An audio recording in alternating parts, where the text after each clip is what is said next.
Hey everyone, Catch 'em All Collectibles here. In today's video, I am going to recap 2023 Dallas Collecticon. So I've been back for about a week, and it's time. My voice is back, and I'm ready to talk about my weekend in Dallas.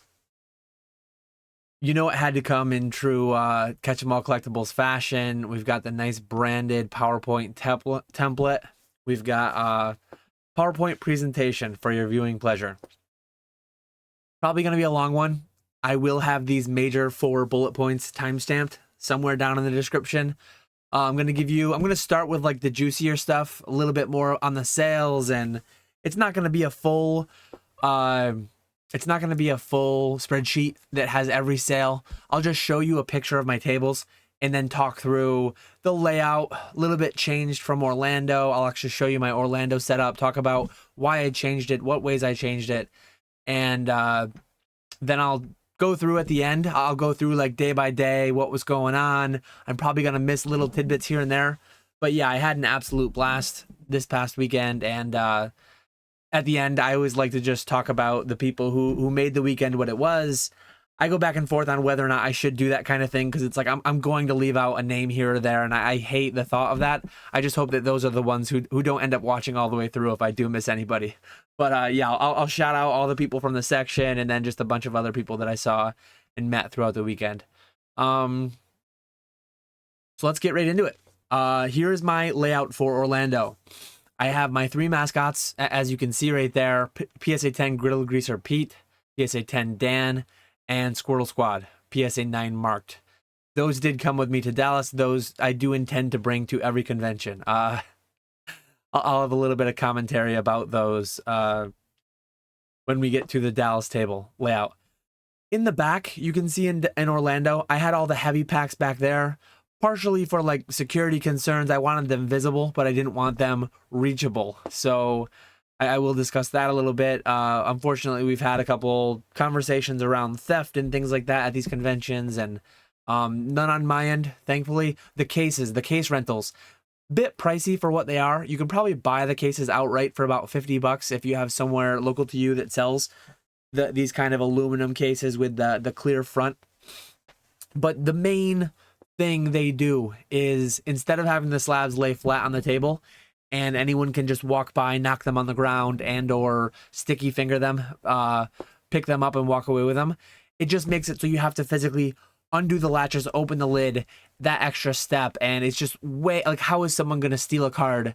And, I mean, you're going to notice the entire thing hinging open, and you're going to notice if somebody tries to grab the whole thing and run away with it. So yeah, this was the layout, side by side, horizontal. I talked about how wrinkly my my tablecloth thing was, but I do like the branding. You can see Squirtle back, or not Squirtle, Charmander back there hanging out, looking to the side. But yeah, not too much. I mean, I generally had a layout for how the slabs were, but you'll see. Let me just go to the Dallas one now. I mentioned it in my Dallas preparation video. I think I mentioned it in my post Orlando video. I wanted to have some room in the middle. So I turned one vertical. And when you turn them vertical, they actually hang off the back of the table. Not like it's a big deal. Wasn't really in my way. There's plenty of room in the middle of the section. But Orlando was nice. I guess I don't really mention it anywhere in text form in my presentation. But one thing that I noticed, let me start out in the middle here. This new area that gets opened up in the middle. Some people run 2 cases vertically, so they have a lot of room in the middle. I wanted just a little bit of room so that I could put binders there. The Pokemon binder was funny. I intended on filling it out more, but I just ran out of time, and I had to fly to Dallas and do this whole Collecticon thing. A lot of people were flipping my first page. There was nothing in the rest of the binder. I just didn't get to filling it out with anything. The MetaZoo binder wasn't full, but it did have all the native 19 hits. It had all the hollow aura from the spellbooks from native. It had just a handful of a couple other different promos. Decent amount of people looked at the native since it was there. I did do a trade with Basic and Ivy where I traded a bunch of playable cards they needed from native for the for a Tyranitar Wind from the Sea that Basic had. Other than that, not too many sales of the native singles. It was kind of a trial thing. They've been selling really well on TCG Player and eBay, but it takes up such a small amount of space. I'll probably have it moving ahead at every future Collecticon and just see how it goes. There was no major Metazoo tournament. Unfortunately, I think when the towers land, I think one tower will be Kansas City and one tower will be Long Beach. I was kind of thinking like if there were going to be players around, there could be higher sales of Metazoo singles, but there was no like major event. There was one event Friday evening that Basic and Ivy went to, but it was like a qualifier event, I believe, for Flame Tower. But yeah, other than that, you can see at the back, you can kind of see Quaxley a little bit guarding the light base set unlimited packs. I did also have Top Series 2. I had a Top Series 3 box that actually sold like pre-VIP. So between 8 and 9 a.m. each day, you can set up as a vendor. And then between 9 and 10 a.m., it's the VIP hour. And then 10 a.m. is general admission. Well, sometimes a lot of vendors will, while other vendors are setting up, they'll kind of peruse around and they'll see if there's any good deals to be had. Someone bought my whole Top Series 3 booster box. I think I had 34 packs in there. They paid in cash. They paid a decent amount. I forget exactly what it worked out to. High 60s per pack. So I did have another box that was ready to go, but it ended up selling. You can see in the middle here. Yeah, I believe you can see my cursor. So I had native packs, $5 a pop. I didn't sell any single native packs. I did sell one booster box at 120, and then I'll get to it when we get a little bit further. I guess I'll talk about it now. So on Sunday, I did not want to ship anything home. I did ship down 2 boxes. I shipped down one Metazoo case, sealed case of native, 12 booster boxes. I shipped down one other. It was a case of native minus all the native booster boxes, and I put in like, I don't know how many packs it would have been, 600, probably 600 packs. Because I didn't have the space of all the inner cases and all that. So it was Scarlet and Violet, it was Crown Zenith, it was loose native packs, and there was also Celebrations. The Celebrations was kind of lost in the bottom. I did not want to ship that stuff back home. They were not selling well. So that's one thing I mentioned. We're only 7 minutes in. I'm already talking about like the first couple of minutes where I talked about something I'd talk about. But Orlando, we were in the front. Crown Zenith, Celebrations, packs like that were flying. I think one thing that happens is I constantly talk about people's allergy to money. A lot of people come into a convention with a fixed budget, $20, $100, $5,000, whatever it may be. I think a lot of people run out of money. A lot of people run out of money on those like impulse purchases. Think of when you're in the grocery store and they've got the soda, they've got the candy, they've got all those impulse purchases right at the register. A lot of people, I think, spend their allowance for the convention on the first few sections they go to. So there were probably people selling Scarlet and Violet packs at the front for $5. Mine were way back for $4 a piece. But no one. I mean, I sold maybe 10 to 15 loose packs all together, and that's counting like I think I sold 10 Crown Zenith to one person, and then I sold just a handful of Scarlet and Violet and like onesie twosies of Crown Zenith and Scarlet and Violet. I ended up bulk selling $1,500 worth of packs to Nick, old school Pokemon, because he was already shipping stuff back. I'm like, just ship more stuff back so I don't have to ship back anything. And then the native loose packs I actually ripped. I paid a few people in Celebrations booster packs, 1 or 2 Celebrations booster packs. Brad G, Thrifty, I believe Rock opened some. Just a handful of us were mass ripping my loose native packs so that I could just pull out the native 19 from it. I recently did my video on Saturday, saw that the EV is positive at my cost just with the native 19 alone. So I just wanted to extract the native 19. And then I was able to do a deal with Basic and a box or 2 to Gem Mint Pokemon as well for the sealed native booster boxes that I didn't want to have to take home. But yeah, we're still kind of in the middle. Left side, if you can see it, it's kind of like mid-eras and more modern. And then you see a little bit of Naruto. Naruto DBZ, a couple people looked at them. I didn't sell any of the slabs. I mentioned in my video last week the $25,000 collection buy. I was hopeful to get to where I was breaking even. I think I needed to make like $3,000 more in sales. I wanted to get to where I was breaking even. I didn't sell anything non-Pokemon at this one except for the bit of Metazoo and then the trade for the singles. But mostly modern in the left one. The vertical one, I will get to this, but Cloud and Travis, 2 of the big buyout people. I will talk about what my split was. Very, very low amount of buyouts relative to my total sales for the convention. The vertical case was buyout available. When they came by, I said my WotC is not touchable. A lot of people busted my chops when I was pricing my inventory for Collecticon, especially like my base first Blastoise that I priced at 5K when there were recent sales from 3 to 3,500. I did end up selling that one, and I'll get to that as well. But one thing some people will do is like if I'm at 3,500, if I'm at 3,800 on the Blastoise, I guess I'll just cover it now. I was at 3,800 on the Blastoise. He wanted to pay 3,500. Last sales were between 3 and 3,500, so it was reasonable. One actually ended on PWCC that night at 3,300, I believe. He said, let's flip for it.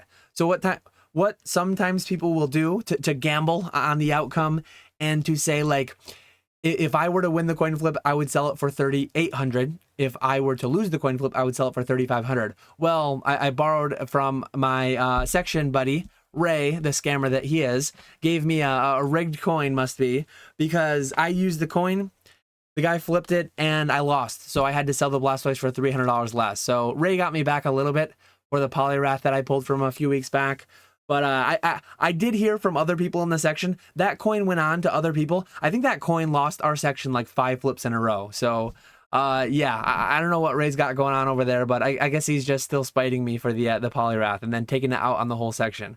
But anyways, the WotC stuff did really well. I mean, Ultra Modern is Ultra Liquidity, but the next best thing, basically like the era, the print run of the era is a function of the liquidity, because WotC, it's not Ultra Modern, it's not Moonbryon, it's not quite that liquidity, but it ain't too far off, especially if it's priced well.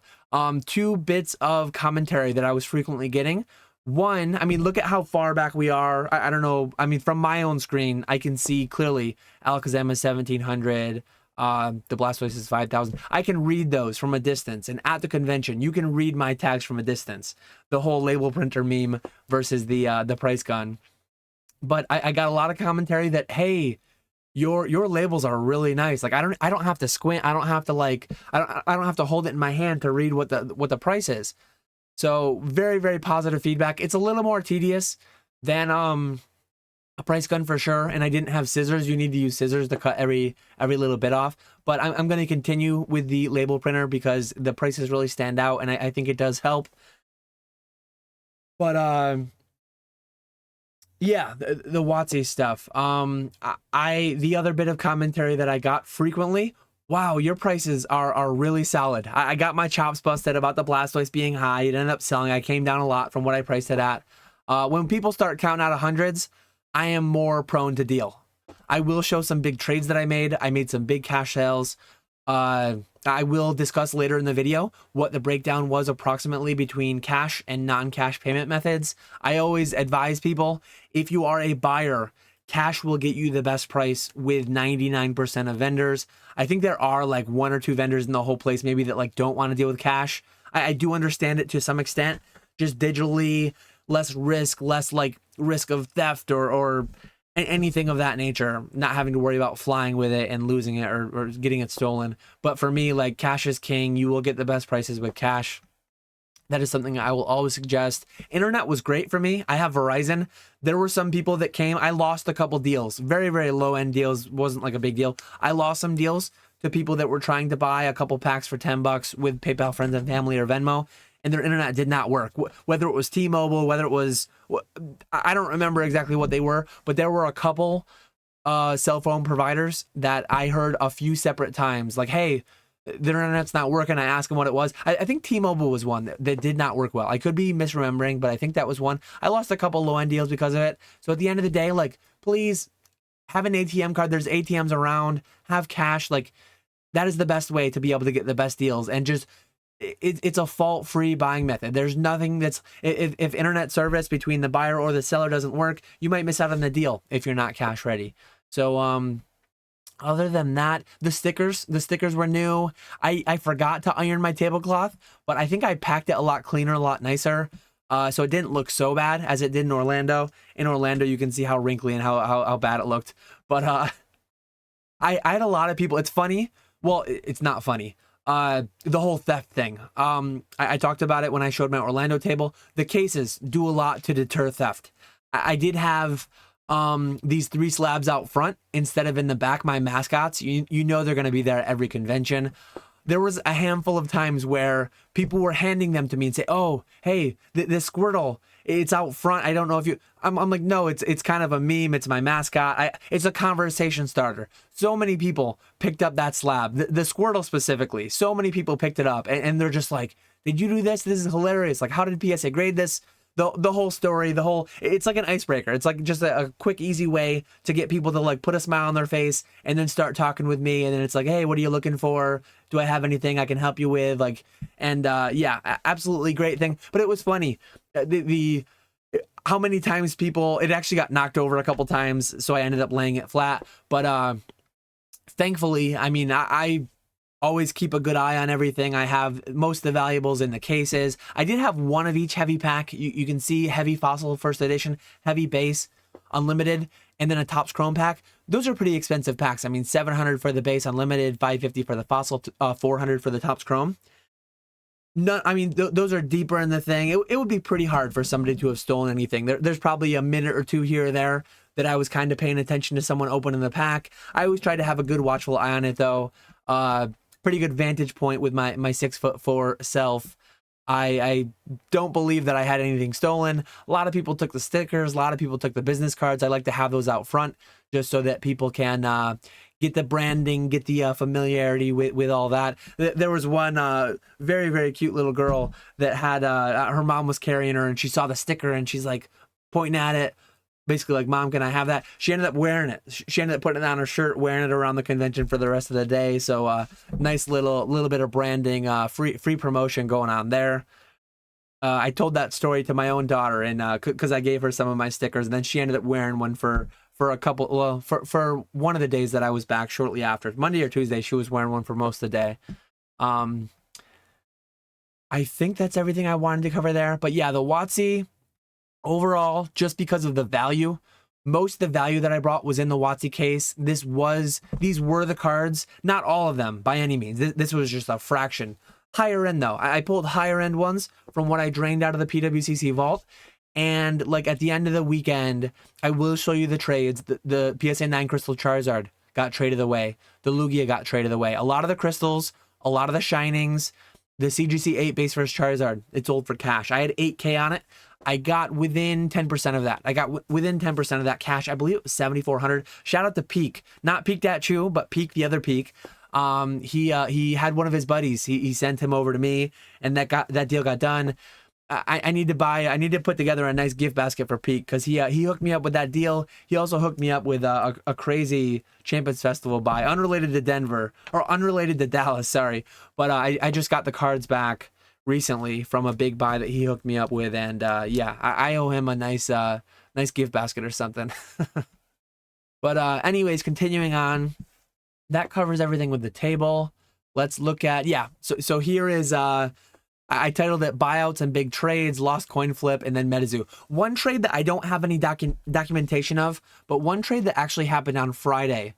I met up with Ivy, Queen MetaZoo, and I traded a Kickstarter booster box. I had a two Kickstarter MetaZoo booster boxes, and I decided to trade one with her. She hit me up, 30 slabs, and I forget the exact value, but I basically told her, and anytime any of these trades happen, one thing I always tell the people is like, if I'm trading one big item down into multiple little items, selling one item takes one, I mean, if it's an eBay listing, it's one set of photos, it's one packaging and shipping, it's one like piece of work, it's one job. If I trade it down into multiple, I have to win some, right? I'm a business. I have to win either in value or liquidity. Ideally both to some extent, but yeah, because I'm losing in quantity. I would rather have one big item than 3 or 5 or 30 little items. So Ivy traded me 30 Pokemon slabs. I will show some of them. I didn't even get them all out in the cases throughout the weekend, but yeah, she posted about it on her Instagram.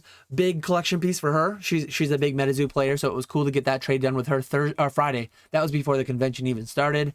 And then after a buyout or two, I did end up getting some in the cases, and I will show you a couple that were sold. But yeah, this was a trade. I forget who this was with. I like I always intend, I always go into the weekend saying I'm going to document every single sale. And probably for most of the first day, I was good with it. I was just texting myself. Very, very crude way. In Orlando, I was writing Sharpie on cardboard to keep track of my sales. This time I was texting myself. I mean, notepads exist. Notepads within your phone exist. I don't know why I do what I do, but that's what I do. Anyways, I believe this was a heavy fossil pack for, I mean, the Charmanders are about 200 each. If I had to guess, the Pikachu Cosmic Eclipse, 100-ish, 150-ish. Maybe there was more, maybe there was a little cash, but I had 550 on the heavies, and these are about 200 each. There's about 500 in slabs there, I think, if I'm estimating correctly. Maybe there was a little cash. I don't really remember all the details of this trade. The weekend just goes by so quickly. So many deals. I forget how many rode, but over 50 deals, all said and done between both days. So that was one of the trades. This is another one. So it's kind of hard to make out probably, but the PSA 9 Crystal Lugia, priced at $2,600, was what I was getting rid of. So a pretty solid slab. And in trade, I believe there was 600 cash on this one. So there's the Galarian Moltres V alt art. There's the Giratina V alt art from Lost Origin, PSA 9. And the Moltres V, I do at some point, if I remember, I'll go to my desk cam and I'll show a handful of these cards.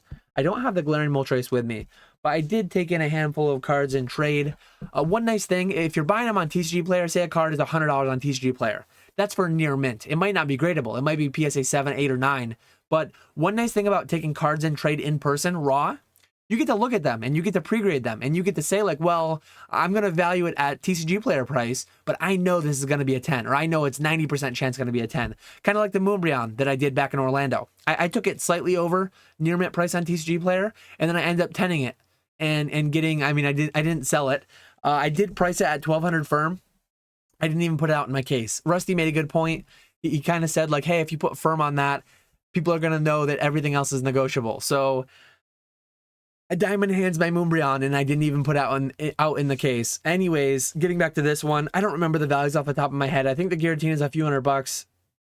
The Shining Charizard is, yeah, I don't know where exactly that is. At the end of the day, when someone was trading for me, I mean, sticker price $2,600. If someone counted out $2,300 cash, usually 10%, maybe slightly more. If someone counted out $2,300 cash, 23 $100 bills, I would probably take that. When you start trading for it though, I pretty much go for full sticker. So if I had to guess, these 3 cards probably amount to about 2K. And then I believe it was 600 cash that I got. So if you're going to trade with me, if I'm going to trade into multiple pieces, I'm going to trade into more work. Now I've got a graded card. Now I've got 2 slabs to sell instead of 1. I need to win some. So I need to get like full sticker, if not slightly more. And that was a pretty big trade though. So I didn't show every trade by any means. I think I only have 4 trades and buyouts here to show. This was a big one. And this is one that I'm really iffy on. I don't know how I will have made out. PSA 9 Crystal Charizard. It hurt me. It hurt me to do this one a bit. But anyways, PSA 10 CD promo. I believe that's about the $700 card. Pretty liquid, really liquid. Japanese PSA 10 CD promo card. I believe it's one of the zero certs back from when Gary and Ken Golden were grading those. BGS 9.5 rookie. 2 auctions recently ended on this card. I'm not a Brady fan. I'm a Jets fan. So a little bit painful. He wanted to be around 3K on this card, but there were 2 recent comps, 2,100 and 2,000 auctions. I cannot value a card for higher than it's auctioned a week ago or 2 weeks ago. I understand, like a huge part of my business relies on auctions go low, buy it nows go higher. I'm fairly confident, and I could be completely off base here. I might end up getting kind of wrecked. But with auctions going for 2 and 2,100, I believe the lowest is like 4K. I'm going to put my buy it now somewhere between 2,500 and 3,000. I'm pretty confident after having valued it in the trade for 2K, I think I can get closer to like 2,500 after fees. I'm hoping. I could be wrong. I could get wrecked. I mean, Brady's retired, I hope, this time. So there's not going to be like any new development. He's kind of got like all the rings. He's got the whole GOAT status or somewhere up in that discussion. So he feels like a pretty stable, low risk. Like one thing that scares me about sports is if it was Steph, like Steph just got bounced from the playoffs in basketball. I wouldn't really want to get somebody who is still actively playing. I felt a little bit safer given that we were in the off season for football. These comps were very recent. And yeah, I'll be interested to see how that does. highest tier football card I've ever owned, sports card I've ever owned. I bought a couple Shesterkin rookies, but yeah, we'll see how that goes. At the end of the day, I think the Lugia BGS 9, I believe it's around 2K. And then the Neo Genesis Unlimited, so a first edition BGS 9, and then the Unlimited 8, I believe is around 300. So 300, 2300, 4300. There's about 5K. There must have been cash here too. I don't. Maybe it was 1,000 cash. Yeah, I believe he wanted to go like 700 or 600 cash, but I think I held firm at 1,000 cash. So it's these 4 cards plus 1,000 cash. If I'm able to net 2,500 off the Brady, if I'm able to net 6-7 off the, I mean, I should be able to get like my full 6. Again, I need to win. I think I will win by getting full sticker. If someone had cash, I think he actually asked me, what's the full cash price? I think I told him 5,500 cash. It's all yours. So I end up winning an extra like $500 in value approximately, given that I have to do more work and sell multiple slabs. But yeah, that was the biggest, aside from the CGC 8 base for Zard, that was the biggest straight cash sale. Mid sevens straight cash sale. This was the second biggest. This was only 1K cash. I mean, still a lot of cash, but obviously 6K. That was the second most expensive slab in my case. So it was nice to move that. Hurt a little bit. I mean, that used to be my collection. All those cards in the PWCC vault that I emptied out, that's my former PSA 9 WotC collection. So big piece to move on from. This was the Travis buyout, I believe, going twice. Nothing crazy here. I think it came to like 2K-ish. Generally what we do is like 70%. And some of these cards, it's like, I mean, 70% on those Scarlet Violet promos. $28. I mean, I paid, these are the 10. So these are the ones that won. Sometimes you take losses on some cards just to get the bigger deal to go through. And at the end of the day, like, the big picture is what matters. Some people get like way too caught up, in my opinion, and maybe they probably think I'm wrong, but I don't sweat. Okay, 70% of this card is this, and I do sweat like my whole WotC case. I made largely unavailable for buyouts. That said, there are the 2 shinings here from the WotC case, but overall, I mean, Noctowl and Steelix. I mean, come on, Noctowl and Steelix. Largely speaking, though, I do make this Misty's Favor is one that I didn't originally bring with me. I believe that one I actually took in a different trade. I forget which one. But yeah, so was the Mega Charizard. The Mega Charizard I didn't actually bring either. I don't believe. I think I took that one in trade. But at the end of the day, it's like, to get cards moving, to get a deal done, to bundle it all up, I don't sweat card by card. Cash is king. Move some things out. I had stuff in my case behind under the table that wasn't visible, wasn't ready to sell until like more space was made. So I go to conventions looking to move stuff, and I move stuff. Transparency is dwindling some on this channel. I mean, I think this is still one of the most transparent channels out there. I don't think I'm going to disclose my exact numbers, but I did very, very well. I mean, not like mid or high 5 figures, but well into the 5 figures. I mean, a couple cards alone, you saw the valuations on them, so it's not like it's a huge, I mean, people could probably like roughly calculate. But I did well into the 5 figures, less than Orlando, but very, very solid. A lot more slabs, a lot less packs, but we'll get to that later too. I thought I had one more picture of a buyout to show. My Cloud buyout. Apparently that picture didn't make the thing. But anyways, Cloud bought out a few grand worth. There were a lot of Ancient Mews. Going back to the first, you can see I had like an Ancient Mew there. I actually had like 50 Ancient Mews that I brought. He bought like all of them. He bought all of them. I bought these off James. Pretty much bought them from me for break even on what I had paid James. Nice thing about it, I kind of like, and Cloud knew he didn't really care. I had cherry picked some of the more gradable ones. I mean, Z kind of got me. He sold half to me, half to Kai, approximately. Not many gradable in there. It was a pretty bad batch. I mean, I've bought Ancient Mews by 100 plus at a time. The ones I bought from James, they are the most recent, so they are the oldest. They passed through the most hands. The worst condition by far. There were a lot of corner issues on a lot of those. A lot of CGC 8s, CGC 8.5s. A lot of them I just had to pass over and couldn't grade, but I was able to bulk out 50 of them to Cloud this weekend, so that was great. Cloud also picked up a lot of the random modern stuff. Again, I told him the right case was off off limits. Anyways, talking points, just a couple things I wanted to hit on, jog my memory with these bullet points so that I didn't miss them. Buyouts were 60% of what I did in Orlando. I sold heavy packs to Pokey Chloe. I sold a bunch of packs, heavy and lights, to Esh Ketchum. I sold a lot of big high 4-figure, low 5-figure deals that comprised over half of what I did in Orlando. Buyouts only amounted to 20% in Dallas. So I talked about the whole thing about where I was pricing my heavies too low, and I was making myself a buyout target for like Chloe, and I bulk sold some packs to Rusty after the convention, and after around when he was ripping base packs like every week, I had sold some to him at one point. So I'm charging more and I'm selling less, which is kind of like where I want to be. I have kind of a backlog of light packs that I need to work through. They are at PSA for grading right now. But yeah, it's a lot easier to get rid of heavies than it is to get rid of lights. So you kind of need to like price them appropriately. I don't want to get to the point where I'm selling through 10 boxes worth of heavies and then I have all those lights just stacking up in backlog. I need to kind of process them, price them so that they like go in equilibrium with each other. So given my packs were priced so much higher, I did have a few people come to me. Blake Martinez, Blake's Breaks, he came to me and he was trying to offer me like $550 to buy out all my base heavies. And I did have 2 boxes worth. I had 2 boxes worth of base heavies. It would have been a 5-figure sale, but I just wasn't looking to move them that quickly. I mean, I only sold 2 or 3 base heavies for $700 a piece here, but I think I only have 4 packs left from the one box now. And then I have an open box that Josh, the Green Shiz, actually bought a pack from. And he ended up pulling a Chansey. But yeah, I sold him. If anyone watched his vlog, if you haven't watched his vlog yet, go watch the Green Shiz's vlog.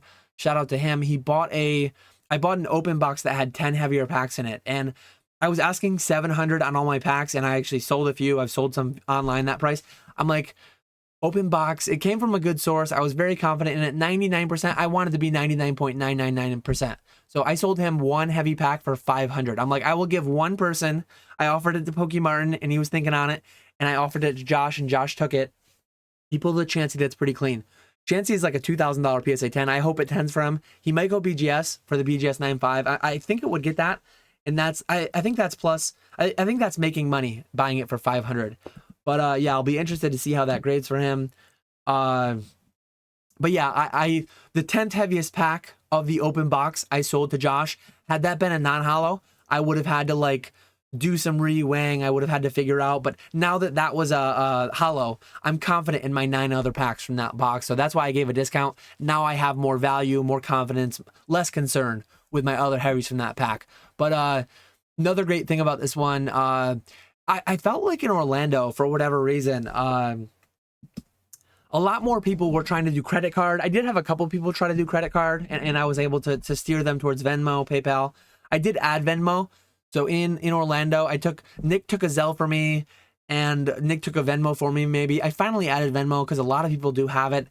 There was never a single sale that was lost because I didn't have a proper payment method. A lot of people asked me about Zelle. A lot of people asked me about Cash App. Every one of those people had Venmo or PayPal. So I was always able to get the deal done. The only times I wasn't, like I said earlier, where people tried doing PayPal and they didn't have internet. So we lost a deal because of internet, not because of me not having a certain thing. Pack sales, I've already kind of touched on it.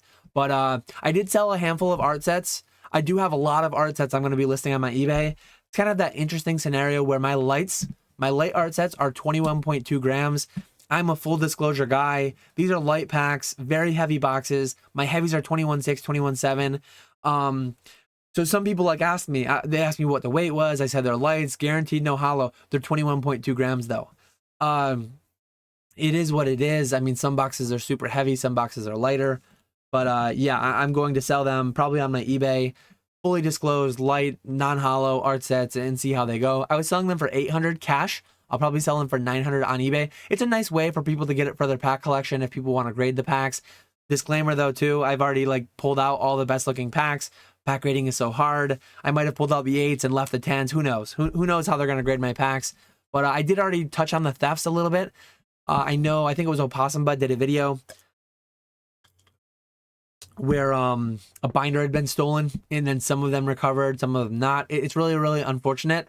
I would suggest to everyone, Be vigilant, keep an eye on everything, keep everything you can inside the cases. It's an unfortunate thing. I know that there was a little bit of Instagram conversations throughout the weekend and after the weekend about security or lack thereof at the events. I will be interested to see if Collecticon does more as far as metal detectors, as far as more of a police presence, things like that. There was an unfortunate thing. I think a box got stolen.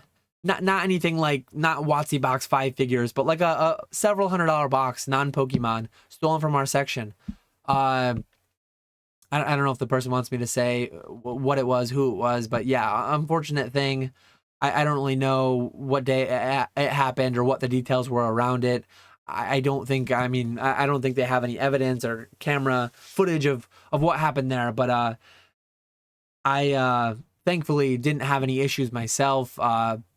People just took what they were supposed to take. I had that interesting dynamic where, like, a lot of people were like, someone's going to end up stealing your Grill Greaser Pete. Someone's going to steal your Dan. Someone's going to steal your Squirtle.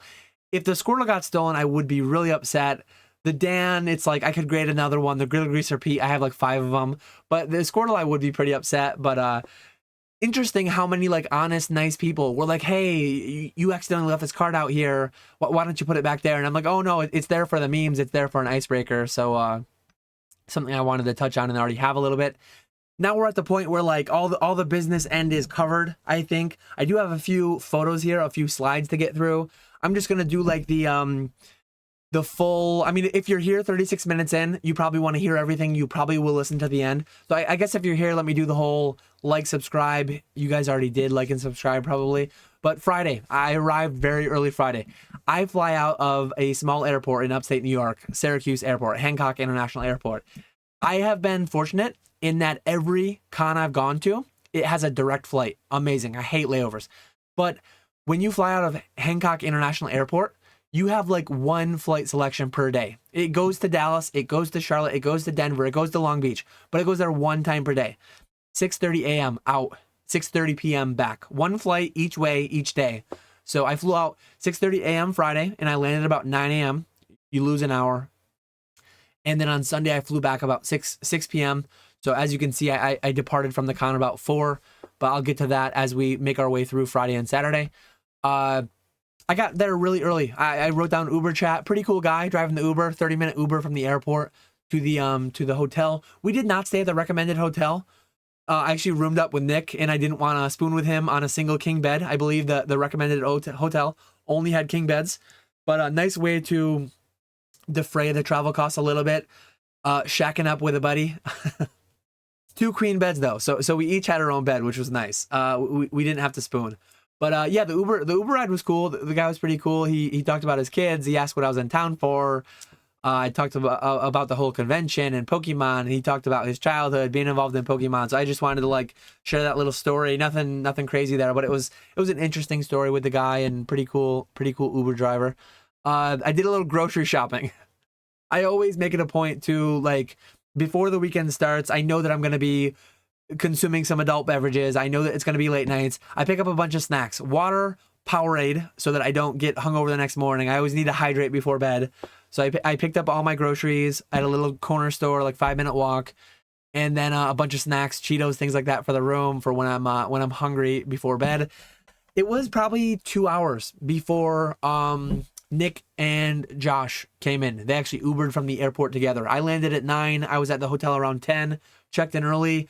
The lady at the check-in, actually, I'm like, hey, is it fine if I check in early? And she's like, oh, are you Josh? Basically, the green shiz. So she must be Josh called ahead. Maybe he emailed the head. And I'm like, oh, no, I'm Dan. I'm with Nick. And gave the name. And Nick had called ahead so that I could check in for us. So anyways, I got my check-in done. Did my grocery shopping. A couple hours later. In that time, it was kind of nice. I priced out 20 or 30 slabs that I had not yet priced. So from there, Nick and Josh arrived. We ended up going to get pizza, probably half an hour or so, just hanging out in the room further, waiting for them and pricing some slabs. We ended up meeting up with Nick and Josh and Connor, Rock Pokemon. So we walked back to that same convenience store. bought some, they bought some beers, drinks, kind of the same, like grocery shopping for the weekend, so they had something in their rooms. And then on the way back from that, there was a pizza place. We grabbed some slices, hung out. We were going to a barbecue at 2 p.m. So Colt peeked at you. He set up a very nice, almost 20-person event at about a 10-minute Uber ride from where the convention was, where our hotels were. And I was getting pretty hungry. All I'd had was an airport breakfast sandwich, so I wanted to get something more substantial. Had a slice of buffalo chicken pizza. It was decent. They made it really, really crispy, too crispy. But pizza down in Dallas was nothing like pizza up here in upstate New York, I'll have to say. But it was decent. I'm a big food guy, so I'm going to talk about like every bit of food I ate on the whole trip, probably. Yeah, let me show the photo. I think I have a few photos to roll here as we go. So let's see if these come up properly. But the barbecue with Colt, the barbecue with Peak That Tree that he set up, the whole meme that circulated on Sunday night or Monday, Peak That Chew actually posted this same image, but Instagram cropped out Josh. So poor Greenie, poor the Green Chiz over here, Josh, got cropped out. Peak That Chew posted it, and look at all these people. I mean, a lot of people. He tagged everyone. I think there's 17 of us if you count everybody, because I tagged everyone in mine, but I tagged Josh too. All you could see was his arm. So he tagged everybody, Peak tagged everybody, and everybody was sharing it. And it's like, oh, rest in peace, Josh. He completely got cropped out of it. So I reposted it. I retagged everybody. But yeah, going around the circle, you got Gem at Pokemon Zach, you got Charlie, you got Radar, you got Chloe and her husband, you got Ivy, myself, Gary, you got Connor just sneaking in there, Jeremy, Swolepoke, you got Basic, you got Brad, lazy as heck, Ray, I'm not calling him lazy as heck, that's just his handle, his username. You got Peak Dat Shoe, you got Alec, Nick, and then Josh. Great time. We were there for a few hours. Couple people, I mean, left earlier on, but I mean, some people were later getting there. This was the peak though. I think this was when everyone was there. Shortly after this, a couple people rolled out, but then a few of us hung out longer. I had tacos here, pretty decent food. Good time. I mean, good beers. One interesting thing with this place, I had shipped some stuff down to Peak Dat Chew, and I wanted to compensate him for handling that for me and for doing the favor. So up on you can't see it above the bar, but there was a shelf with a bunch of alcohol on it. And he's like, oh, can you get me a pour of that whiskey or whatever it was? They're like, that's for display. I was just making the joke, like, where I come from, if you're in a bar and you see alcohol, that alcohol is for sale. This, I don't know, it's a city thing, I guess. They have alcohol that is just for show, you cannot buy. That was weird to me. Anyways, he ended up finding a different one. I ended up getting him a different beverage that did the trick for him. So that was just a funny little thing that came up. I didn't even notice Anchorman up there. I guess I didn't look up above the bar that high, but yeah, I don't know why Anchorman's on the wall. But anyways, great meal. This is roughly where everyone was sitting. I was mostly talking. I was sitting between Ivy and Harry, Chloe's husband. Talked a lot of MetaZoo with Basic and Ivy. Pretty cool to go over, talk with a couple players, talk about my video that I did Saturday. I gave him a little sneak peek at the 10,000 pulls, what 10,000 packs, what I had pulled and all that. Yeah, just hanging out with all these guys to kick off the weekend. Great time. Great way to start off the weekend. So going on from there, the rest of Friday night, I mean, this place wasn't super loud. I mean, we kind of dominated the whole bar space. There were tables behind us, but not many people were at them while we were there. This place wasn't too bad, but the remainder of the night, I need to stop doing this. So when we go to Collecticons, my scene is quieter bars with fewer people where you don't have to scream at each other. Super loud bars, lost voice, then Airbnb. So by the time we got to the Airbnb, Thrifty, Retro, I already had no voice. Like, I had been yelling from 2 p.m. I had been yelling, talking to a bunch of people from 2 p.m. to 10 p.m. or whenever it was, 12 a.m. when we got there. Several hours yelling, drinking adult beverages. I had almost no voice. So for the last hour or two of the night, I just sat in my chair, sipping on a beer, like half falling asleep. Because I knew if I kept yelling, talking through the night for the next 5 hours, I wasn't gonna have any voice for Saturday. I had some voice for Saturday. I had none for Sunday. If you watched the Green Chiz's recap, you heard me barely talking there. But anyways, it was still a good time. Let me show a couple of pictures here. I put 2 a.m. curfew in for us. I talked to Nick ahead of time. Orlando got crazy. Orlando, we were up to like 5 a.m. both nights. We slept like 2 or 3 hours both nights. It was too much. We're like, we need to be better.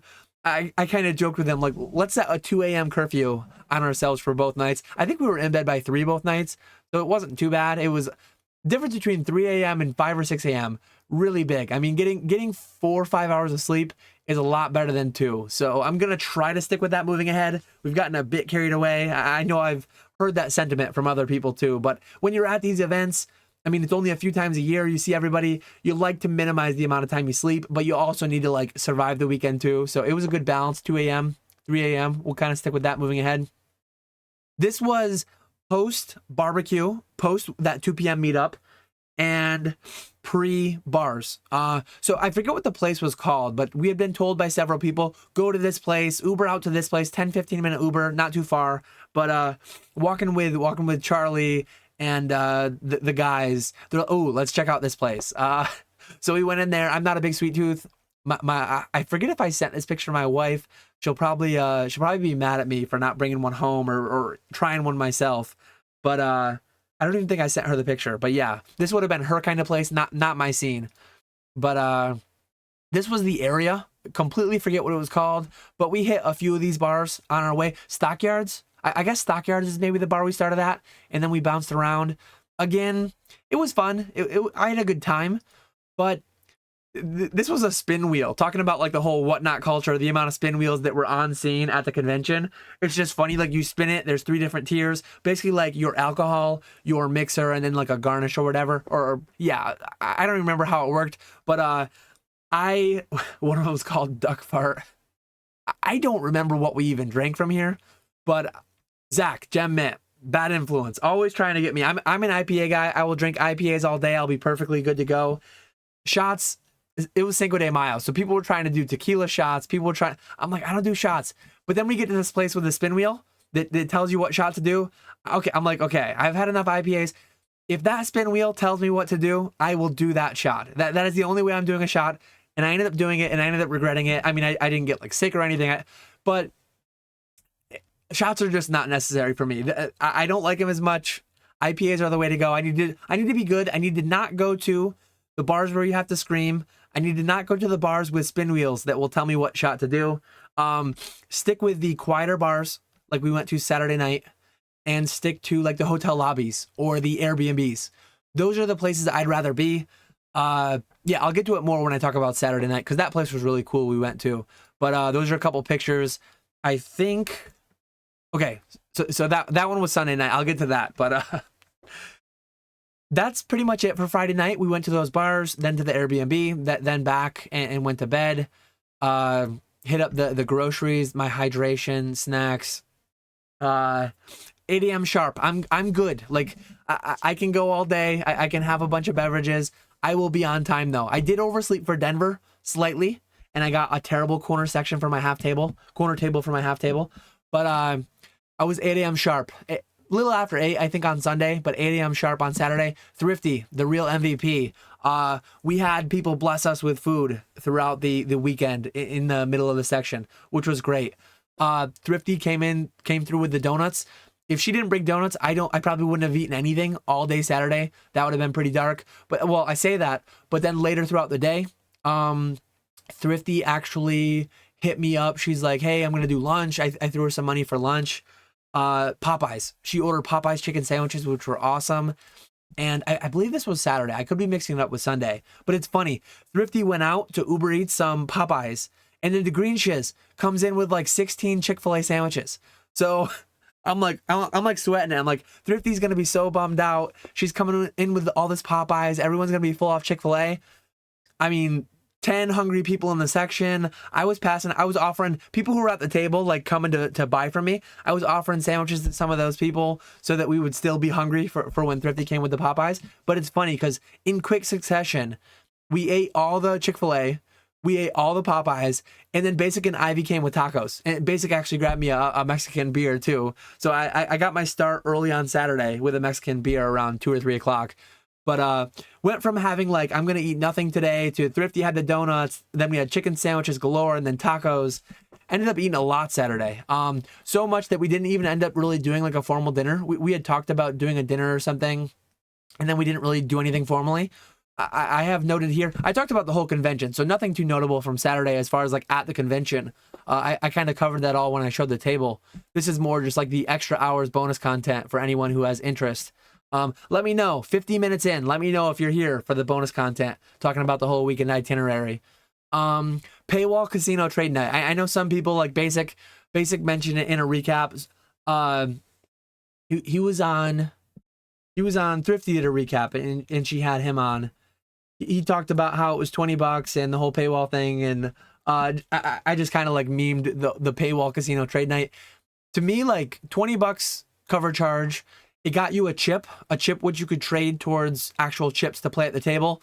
I lost my $20. Oh, I actually went VIP. Nick and I both went VIP, old school, so that we could get double the chips, because you could play blackjack, you could play roulette, you could play poker.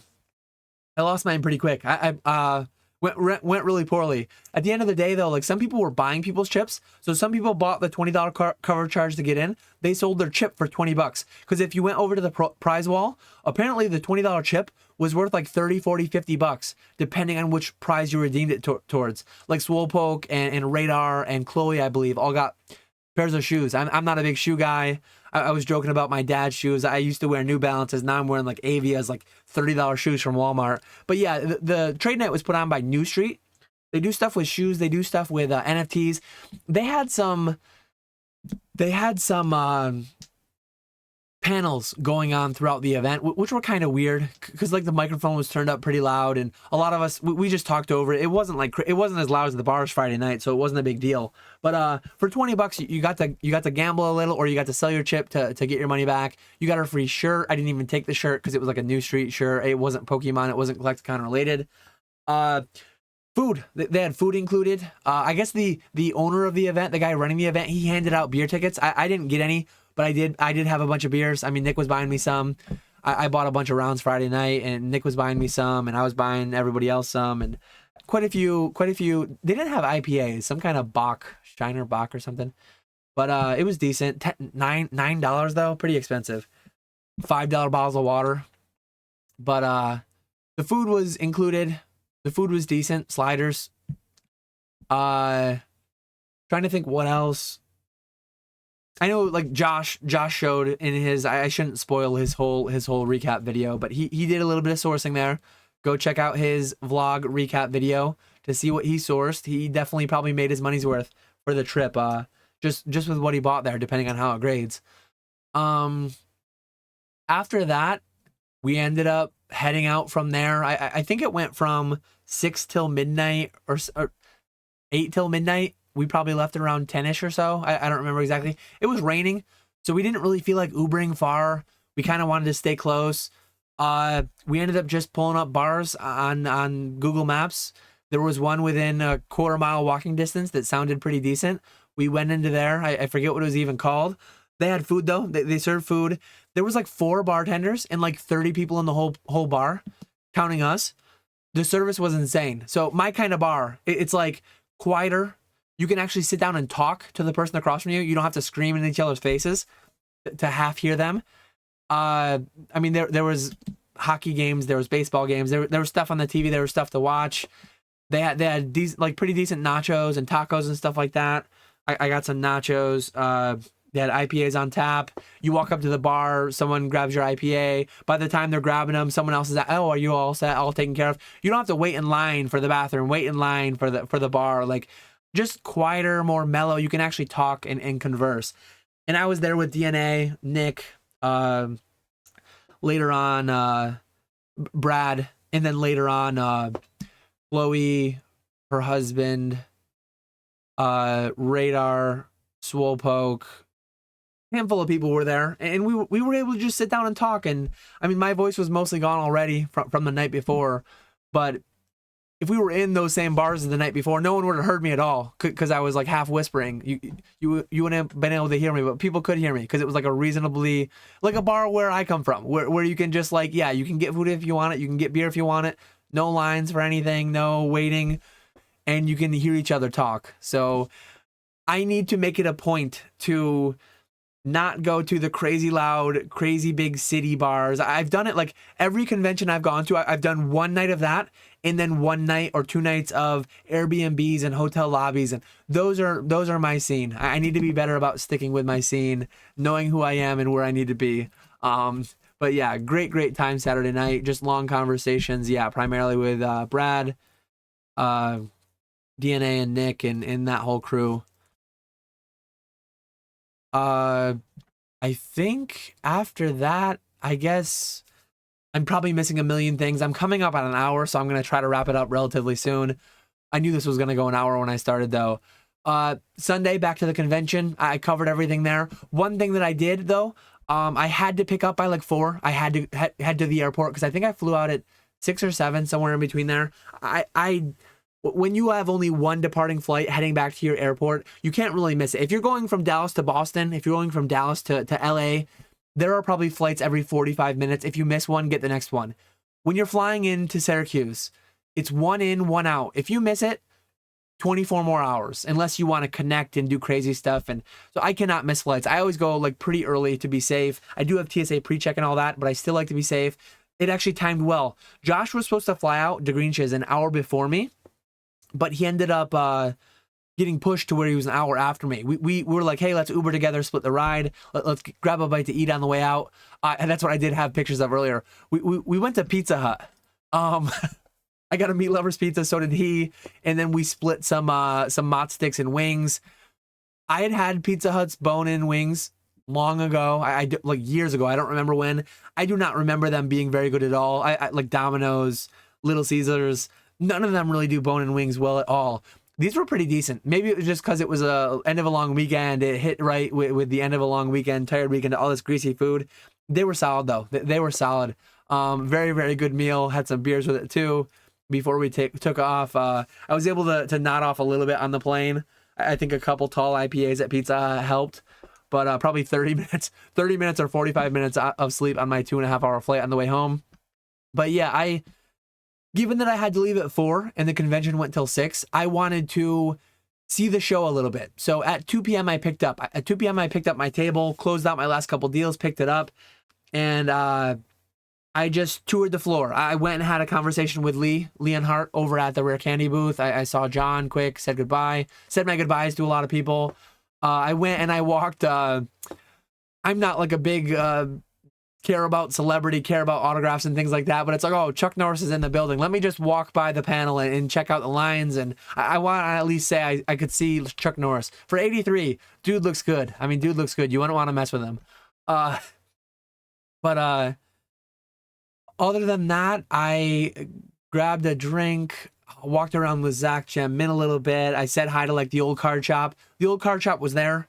He wasn't in our section. He was in another section, kind of like kitty corner, little like diagonal, a table or section or two away. And then I met Kanto Shark, talked to him for a little bit. Connor Rock Pokemon was over in Kanto Shark's booth, diagonal from us. I went and talked to, I'm so bad with names, Nick from Gem Mint Collectibles, I believe it is. There's Gem Mint Pokemon, there's Gem Mint Collectibles. A lot of these, like even Catch 'em All Collectibles, there's a lot of these very similar sounding names that have to do with Pokemon. They have Gem Mint, or they have the same words just in different orders. It's really, really tough to keep everything straight. But yeah, I had several conversations on the way out with just different people that every weekend you go to, it's like you talk to certain people more than others, and in hindsight, it's always like, man, I wish I got to talk to that guy more, that guy more. It just is what it is, and it goes the way it goes. You have a finite amount of time, but at the end of the day, like I had an absolute great time, and I was happy to be able to like say goodbye to a bunch of people on the way out. Those last 2 hours, I was contemplating looking for pickups, I flipped through a couple binders, and it's like, I had a good enough weekend, good enough sales. I got a decent amount of stuff in trades. At the end of the day, like, let me actually show the cards I got in trade if I have my camera set up properly. I do. So nothing crazy here, but like I said, when you can get a Giratina V-Star, Dialga V-Star, when you can look up the TCG player raw near mint price, and you can verify, like, some of these are raw near mint, some of these are not gradable. I'll just sell that way, but like, it's okay. It's like, I don't remember off the top of my head what I took in trade for all these, but some of these are like $50 cards or $100 cards. If it's raw near mint, take it for its value. Know that you'll lose some money selling on TCG player or eBay raw. But when it's a 10, like, that can be a thing that seals a deal. If someone's trading me for a $300 slab and they have 3 $100 singles, I wouldn't want to take that if they were all actually raw near mint and I was going to sell them for 300 break even. But if they're 3 $100 singles that are $200 PSA 10s, and I can look at them and 2 out of the 3 or 3 out of the 3 are like super minty and look like they're going to 10, that one's a little OC, that one might not 10. But I know some of these, I need to look them over again. I don't remember. Some of these are going to 10.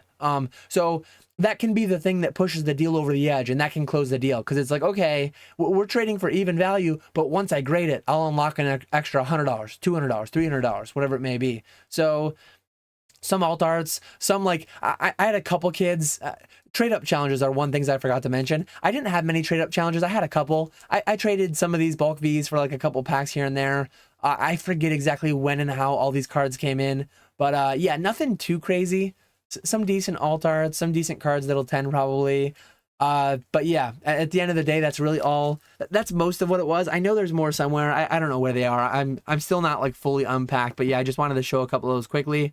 But yeah, given that I had done so well in sales, given that I have a couple things I was taking home grading, I was more leaning towards, like, I want to talk to people, and I want to get like my fill of like talking to people on the way out instead of flipping through binders, trying to find a score, trying to make some money. It was Sunday at the end of the day. A lot of vendors probably, like, one, I wasn't shipping anything back and I was leaving soon. I didn't want to have to put, like, I had no space in my bag, so I probably couldn't have physically fit much. But then two, like, I would have rather spent that time just talking to people and saying goodbye to people that I didn't get to talk to much throughout the weekend. So yeah, that's the strategy I took. That's the route I took. I think the next slide is just like the shout outs to the homies, the section. Going like counterclockwise from where I was. I hope I'm not missing anybody.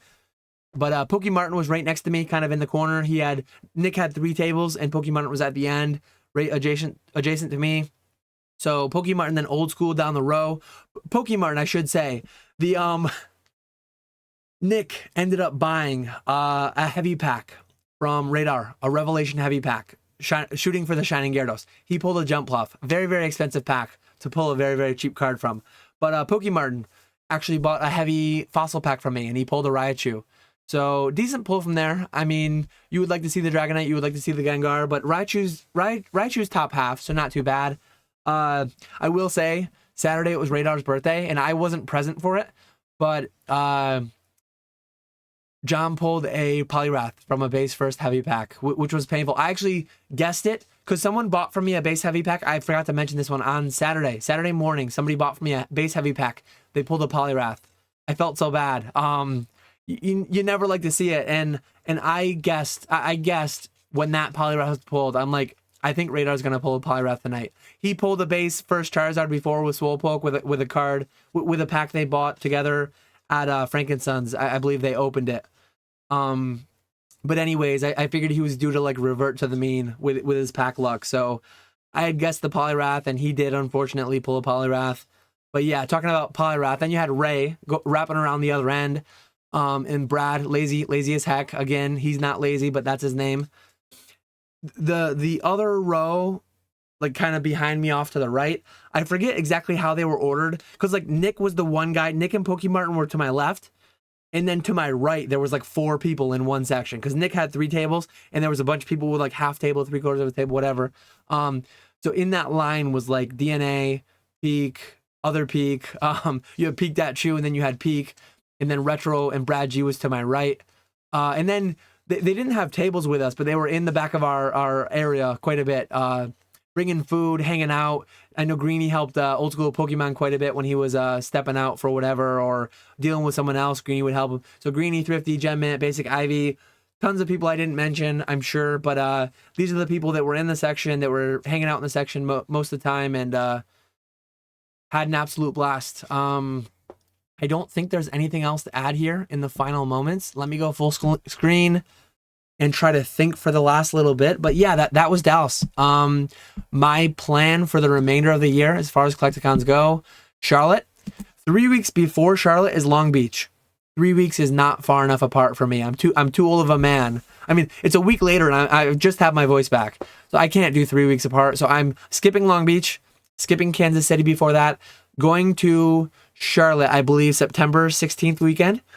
And then 3 weeks after that is Denver, early October.